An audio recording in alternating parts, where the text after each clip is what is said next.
Now back to Austin Ekeler, a great running back for the Chargers. He has a high ankle sprain. Right. What's the difference? Big difference. And let's do a Klapper vision. Okay. So, Eli, let's have...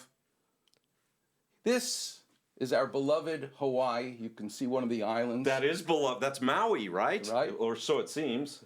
And look at what the ancient Polynesian discovered. They're not using Daniel Boone's canoe that you would take on a lake or a lazy river, Right. which has no waves. Right. You can really move quite well with a regular canoe, which is where these people are sitting. Absolutely. But when you are in the Pacific Ocean trying to go between islands and wind and the waves come, good luck with just a simple canoe. You're going to tip over. Tip over, right. Big So wave. what did they come up with? An outrigger. Stabilizing it. And notice how there's a front and a back perpendicular to the long axis of the canoe. These structures here are critical to bond the outrigger, the little tiny canoe, to the big canoe. Well, if you now look at our model, I'll have you hold it, Kurt, the tibia, which is the big bone, is where the people are sitting.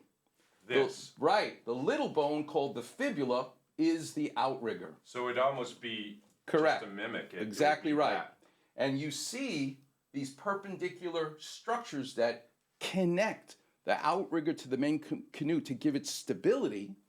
Well, we have a canvas-like material called the syndesmosis that bonds these two bones together.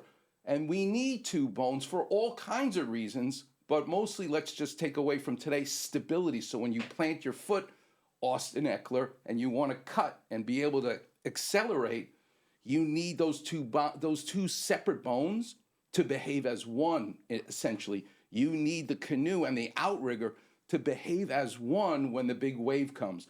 But if you rip or break the bond between those two, you now have two separate bones, and your ankle now is unstable and it hurts.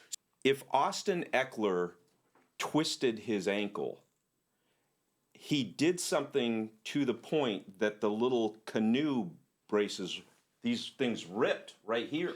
And we can grade them. Tua Tagovailoa did this at Alabama and separated completely. Wow. He needed to have them surgically repaired. So same thing, I believe, for Rob Gronkowski.